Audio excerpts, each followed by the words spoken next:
Imagina que has vivido toda tu vida en tu casa. Con el paso del tiempo la has mejorado, la has reparado, la has dejado más bonita. Es un lugar en el que te puedes proyectar. Incluso instalaste un local comercial. Pero de un día a otro aparece una persona diciendo que es el supuesto dueño y que te tienes que ir de ahí. ¿Cómo reaccionarías?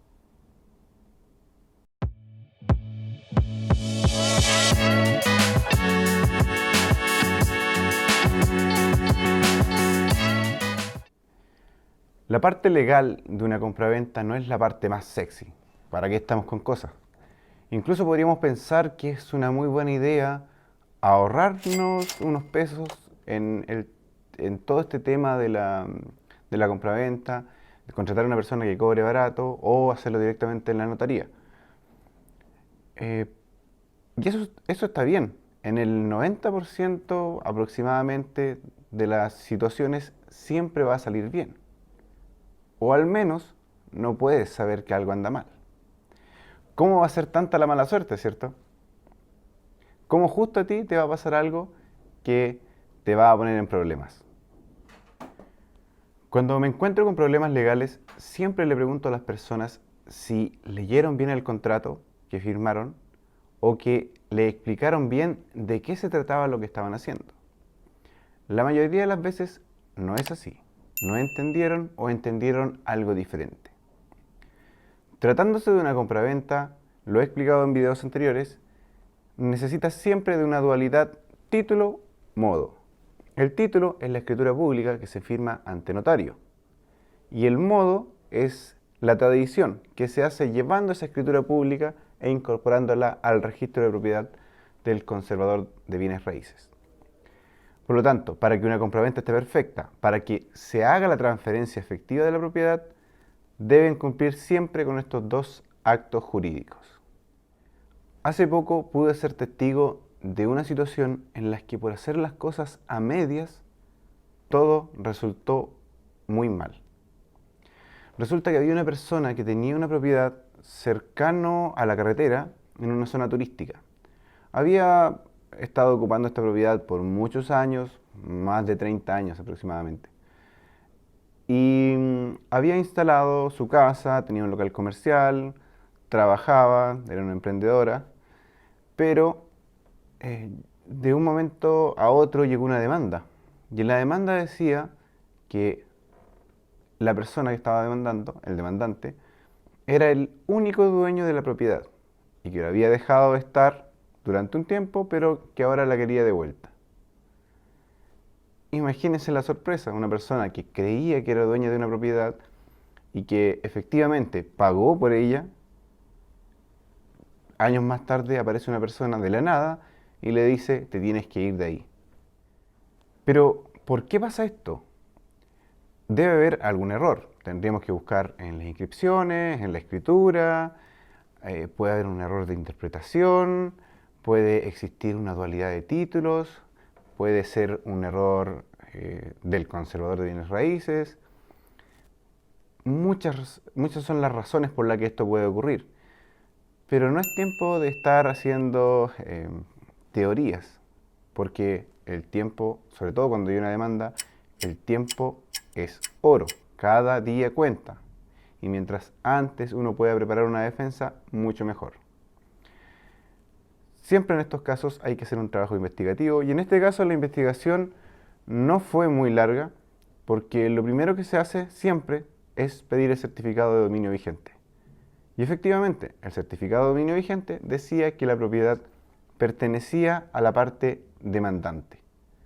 O sea, la persona que dijo, te tienes que ir de esta propiedad, sí tenía razón, era el dueño. Y entonces, ¿cómo la otra persona estaba ocupando ese terreno? Eso es otro punto. Resulta que tenía solamente un contrato de cesión de derechos. Este contrato de cesión de derechos en ningún momento fue inscrito en el conservador. Pero no, podríamos decir que no hay problema, lo podemos volver a inscribir, podemos tomar la escritura, llevarla al conservador e inscribirla.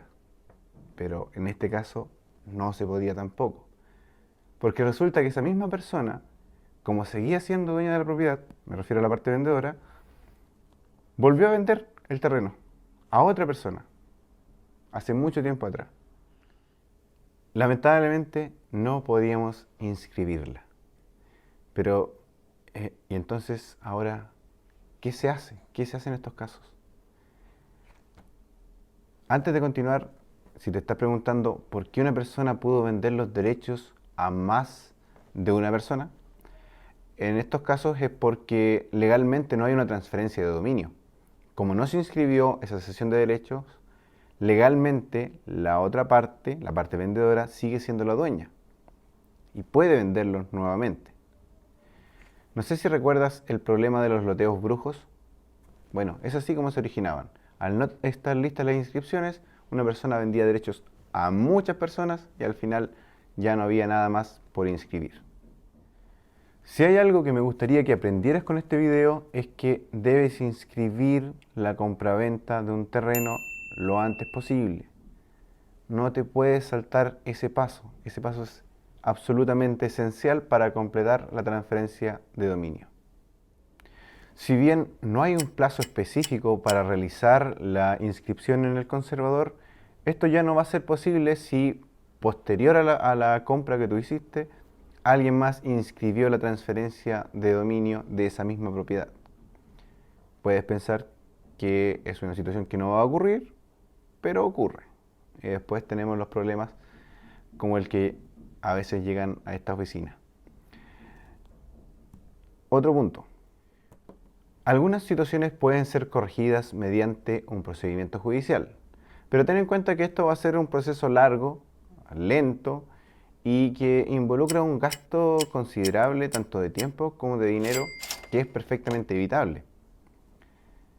Para el caso en particular hay por lo menos maneras de proteger la posesión, que podría ser a través de la prescripción adquisitiva, podría ser además a través de un juicio por las mejoras que se han introducido al bien inmueble o cualquier otra alternativa que se nos pueda ocurrir en el transcurso del tiempo.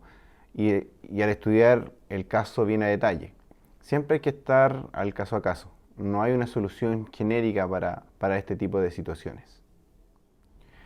Me gustaría comentarte cómo se desarrolla este caso después y qué es lo que finalmente resuelve el juez. Es un caso que todavía está en trámite, por lo que no puedo aportar mayores antecedentes. Hay que dejar que esto siga avanzando y solamente quería compartirlo porque me quedé con la idea de que esto era perfectamente evitable si realizábamos correctamente tanto la escritura como la inscripción. Era un proceso sumamente sencillo al principio, pero ya ves lo que sucedió. Espero que este video te haya servido y que hayas aprendido algo y que ojalá ese algo sea que debes inscribir siempre las transferencias de dominio. Que tengas un muy bonito día y nos vemos en el siguiente video.